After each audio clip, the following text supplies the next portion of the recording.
Hi everybody, welcome to a new week, and in this week's video we are going to be talking about greenwashing.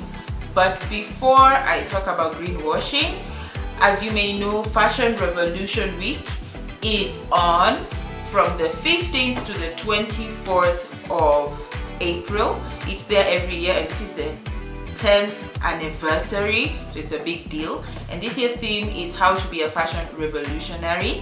Do check out my video for last year where I explained what fashion revolution is. I put it on the description box, as well as just understanding about sustainable fashion, which is what fashion revolution is all about. Sustainability is not just about the materials you use, but also how you treat your workers and the processes you use to create your designs and your work, basically your production process. So check those out. I don't want to make this video very long. I'm going to focus on greenwashing today and explain what that is. I touched a bit on it last year when I was explaining things about sustainable fashion and all that, but I want this video to be short, and I just want to explain what greenwashing is, what happens, and how to avoid it as a brand so that you don't get into all this greenwashing thing.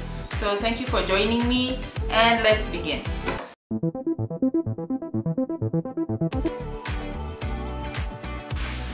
Greenwashing is when a brand pretends that they are eco-friendly, and they appear to be very eco-friendly in their branding and everything they do to promote their messages that they are eco-friendly, but they actually don't practice any eco-friendly practices within their business. So basically, that's what greenwashing is. To avoid being a brand that greenwashes, you have to actually explain your processes so that people know that you are actually using environmentally friendly practices basically in your production process.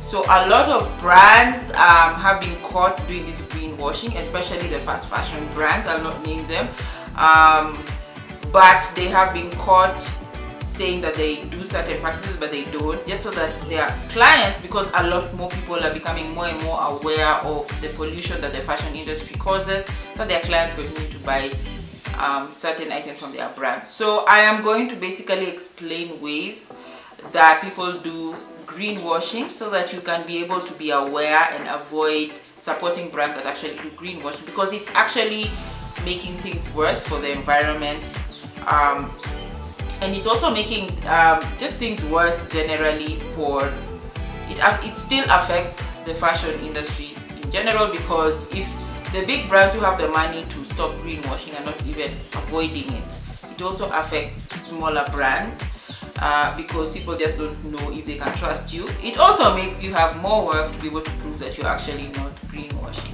So here are some of the ways people do greenwashing. Some of the ways the bigger brands, especially the fast fashion brands, have pretended that they are environmentally friendly and they're actually greenwashing is by saying that they use a lot of recycled materials within their production process, and they do not, or that they recycle a lot of their waste, or they even have programs where customers can bring their old clothes and they will be recycled into new garments. That doesn't happen. So that is ways they do it. They also do it through marketing, where they use a lot of natural tone colors to make their brand look like they're really using natural dyes and natural processes to create their clothes. So they use a lot of green or nature pictures and all that. So that usually ignites something in a customer's head and feel like it's more environmentally friendly, and they are actually just greenwashing. So that's something definitely to look out for. The other thing is that some brands focus more on the production process and completely forget about how they treat their workers.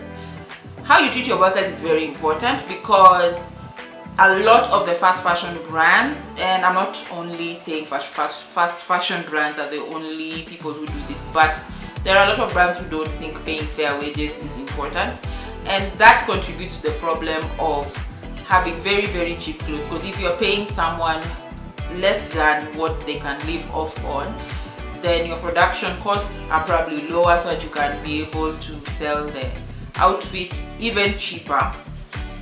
And in the process, it continues the cycle of cheap clothes that people don't really care about, that you can be able to justify why you're using fabric that doesn't last very long, and the cycle continues, and it continues to bring issues within the environment and the whole fashion ecosystem. So paying fair wages is part of the process, and it's very important. And I definitely would like to insist, especially people here who like to negotiate for lower prices on clothes. If you can't afford to buy an outfit at one go with the price, just ask for a payment plan and pay it slowly in installments, so that you can actually get good quality clothes when you are having one made. This is specifically, especially for people who have clothes made.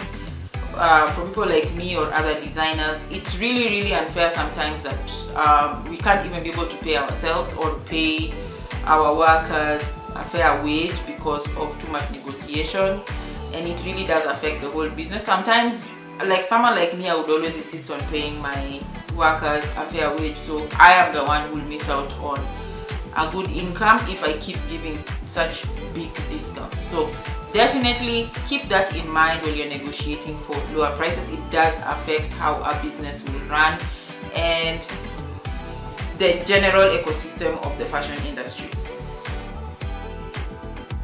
The way greenwashing is done is through labels and advertising. There's a lot of advertising where they just plaster labels with with eco-friendly and try and make it look like they have recycled things and everything. It's not always the case, so it's always important to scrutinize if they have really done that.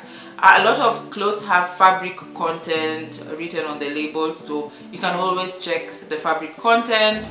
A lot of buyers now are insisting designers to be able to explain their whole production process from farm to shop, basically where you got your raw materials from, if it was done in an eco-friendly way.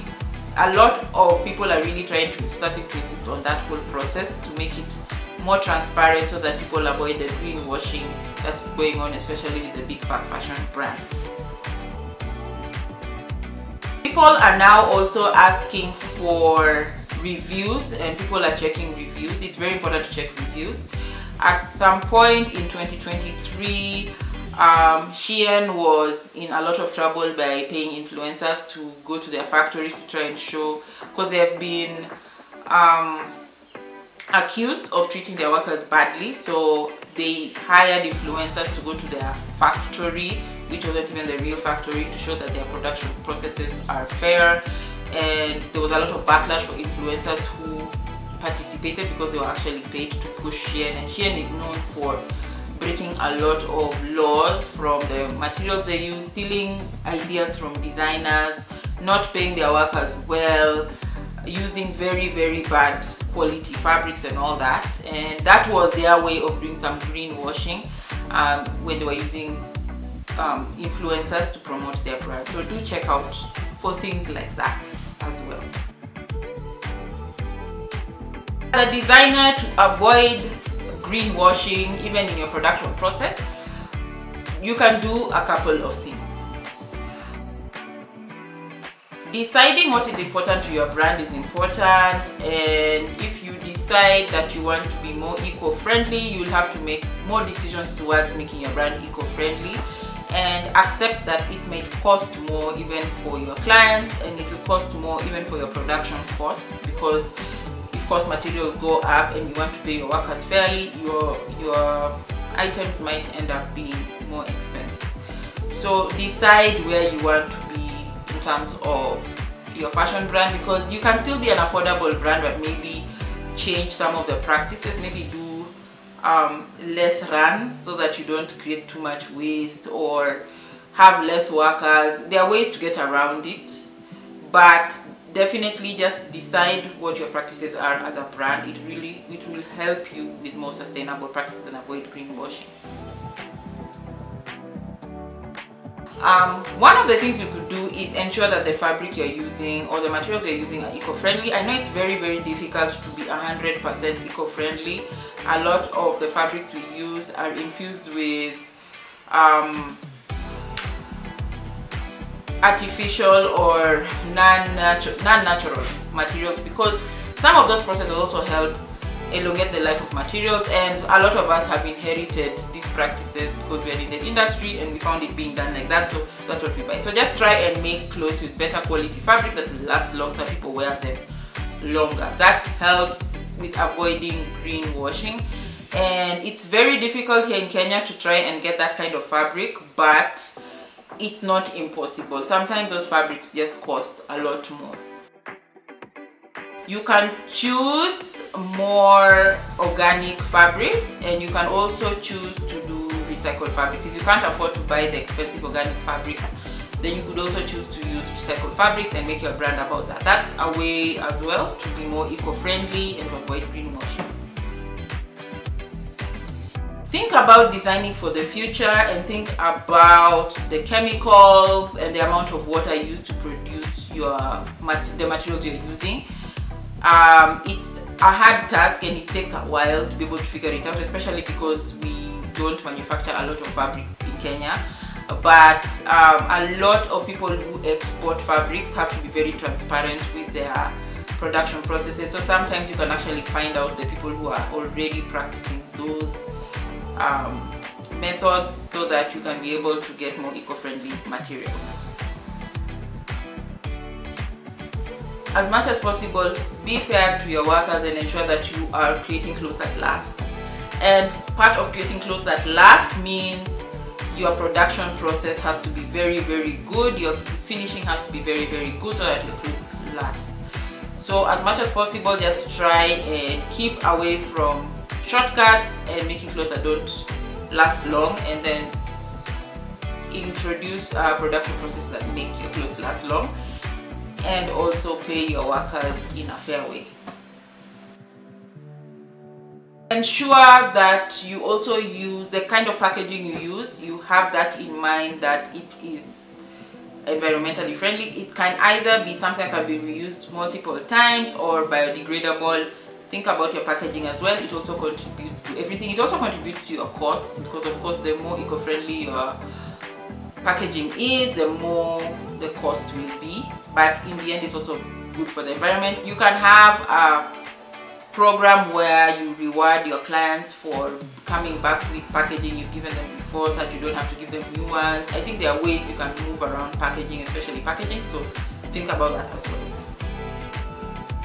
There is definitely an aspect of educating your customers about what you're doing, so that they can also be in line and appreciate that you're doing a lot to protect the environment. The truth is that a lot of customers don't know, especially in this side of the continent, because we already have a market of second-hand clothes where we already feel like we are helping in one or another by buying second-hand clothes. But there is also the aspect of your practices as a brand, educating your customers about why your charges are like that, because you're trying to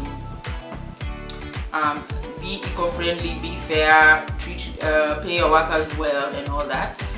You might feel like it's not necessary, but it should at least be very clear in your messaging as a brand. If you don't want to tell every single customer who comes to you, this is why we are charging this, because it can be a bit strange and weird. So definitely that's worth considering as well. Look for partners who are willing to help you with your journey to sustainability. So basically the people you buy things from, check if they are using eco-friendly practices and partner with them. There are people who also exclusively sell eco-friendly materials and eco-friendly packaging and things like that, so you could easily partner with people who are doing that, because a lot of these people who do materials and packaging are not only supplying fashion people, they're also supplying people who do other things. So you will find that maybe there is even more demand for them to do those practices with other industries, and maybe fashion are a bit more lenient. But either way, the brands are there. There are people who are there who, if you ask them, they definitely would go out of their way to make sure that they provide you eco-friendly things. So definitely it takes a lot of effort to make all this happen, and that's it about greenwashing and being more sustainable. There is nothing much I can really add. I'm going to probably write more on my newsletter and explain more about sustainable practices and greenwashing. Those will be two separate newsletters on my LinkedIn page. I will put the link on the description as well, so that you could be able to read it. Sign up for my newsletter. I write a lot more there, and it's weekly. If you want more information, if you prefer to read than to watch videos, definitely check out my newsletter. Thank you so much for being with me this week. Thank you for watching this video. I hope you will attend the Fashion Revolution events in your countries, because there are various cities that host different events. I'm not sure about the Nairobi one as of the time I'm recording this video, because I'm recording it before the event. But definitely check out the website. There probably will be something. Even if there isn't something, you can always take part in, you can take part in the campaign and show that you are a fashion revolutionary as we celebrate 10 years of fashion revolution. Thank you so much for watching this video. I hope you checked out my last video about the event I went for.